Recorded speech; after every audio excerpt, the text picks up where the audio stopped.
Semina Padi, apa kabar semuanya? Semoga semua dalam keadaan sehat selalu.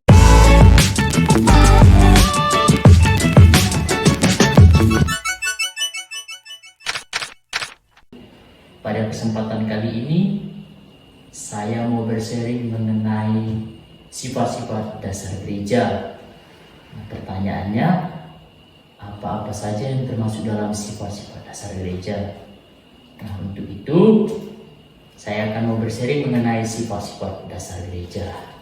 Teman-teman Semina Padi, sejak zaman Konsili Konstantinopel pada tahun 381, orang-orang Kristiani telah menyatakan bahwa mereka percaya akan gereja yang satu, kudus, katolik, dan apostolik.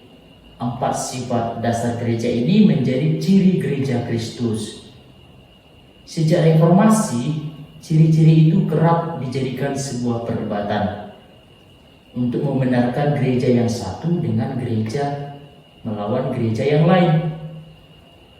Nah, dewasa ini bagi banyak orang, sifat-sifat tadi itu, gereja yang satu, kudus, katolik, dan apostolik itu lebih tampak sebagai uraian tentang apa hakikat gereja yang sesungguhnya daripada apa gereja itu sebagaimana adanya sekarang ini. Nah, gereja dewasa ini kita mengerti bukan lagi satu, tetapi banyak. Bagi banyak orang, kekudusan gereja tidak segera kelihatan. Kan tetapi Kristus yang adalah satu-satunya pengantara di dunia ini telah membentuk gerejanya yang kudus, persekutuan iman, harapan, dan cinta kasih sebagai himpunan yang kelihatan. Kristus itu tiada hentinya memelihara gereja.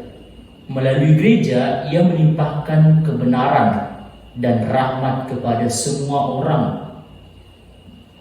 Adapun serikat yang dilengkapi dengan jabatan hierarkis dan tubuh mistik Kristus, kelompok yang nampak, dan persekutuan rohani, gereja di dunia ini dan gereja yang diperkaya dengan kurnia-kurnia surgawi tidak dipandang sebagai dua hal, melainkan semua itu merupakan satu kenyataan yang kompleks dan terwujudkan karena perpaduan unsur manusiawi dan ilahi. Untuk itulah gereja Kristus yang dalam syahadat iman kita akui sebagai gereja yang satu, kudus, katolik, dan apostolik.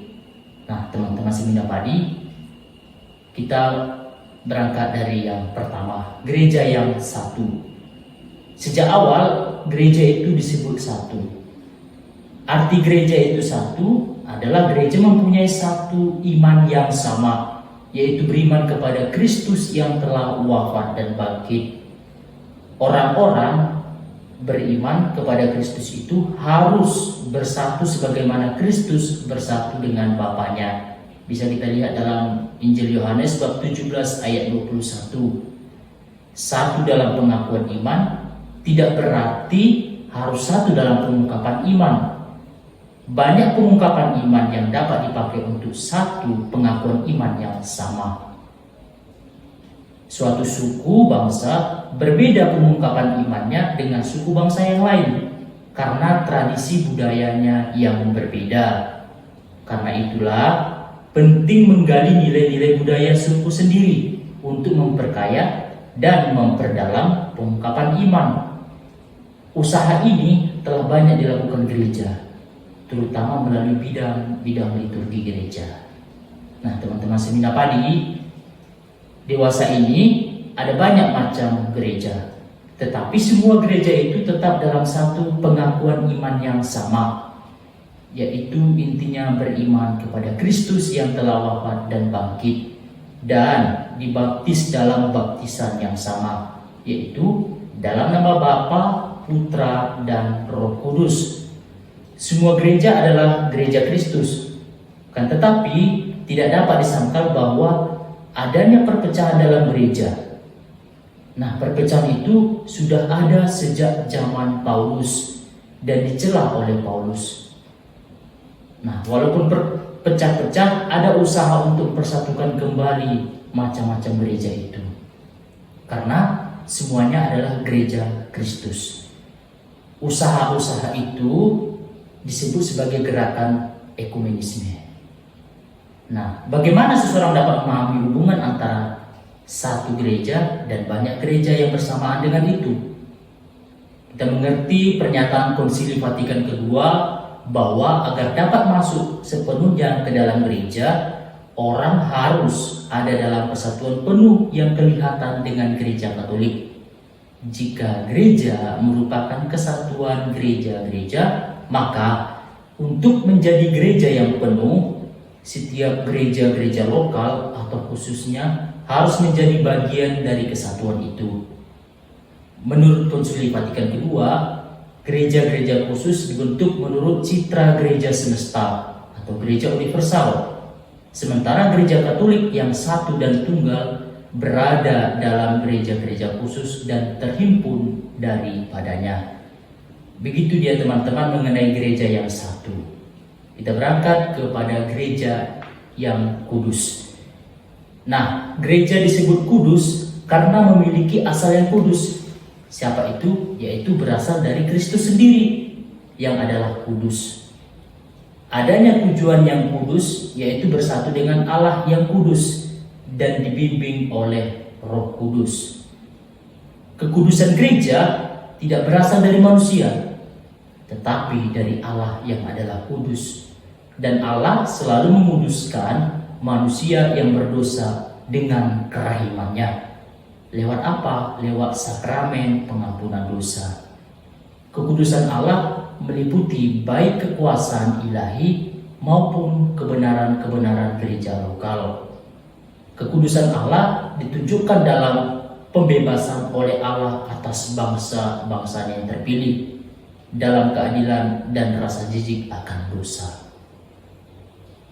Orang, tempat, dan benda disebut kudus karena ada hubungannya dengan Allah.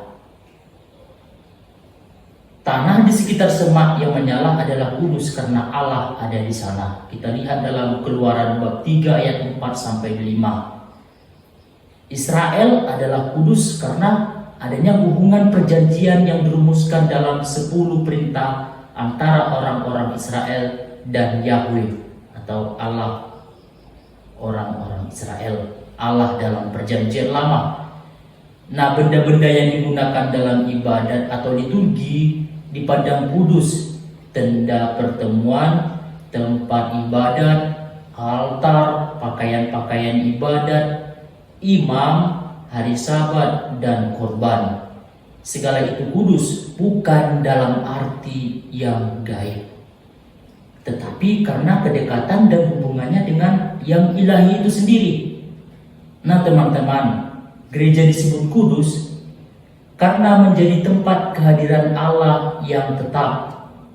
Dalam Kristus, Allah telah menguduskan para murid. Mereka telah menjadi satu sebagai tubuh Kristus. Kita bisa lihat dalam surat Rasul Paulus yang pertama kepada jemaat di Korintus bab 12 ayat 27. Jemaat itu adalah bangunan Allah, dan melalui Kristus jemaat menjadi bait Allah yang kudus di dalam Tuhan dan tempat kehadiran Allah di dalam Roh. Jadi teman-teman Semina Padi, jemaat adalah imamat rajawi, bangsa yang kudus, umat kepunyaan Allah sendiri. Gereja juga kudus karena Allah telah memberi kepadanya karunia-karunia kudus, yakni sabda Allah, pelayanan gereja, sakramen-sakramen. Semua itu untuk melestarikan dan menguduskan umat. Begitu teman-teman Semina Padi, sharing dari saya mengenai sifat-sifat dasar gereja Katolik. Semoga ini bermanfaat bagi kita semua. Jangan lupa untuk di like, komen, dan share kepada semua orang. Terima kasih.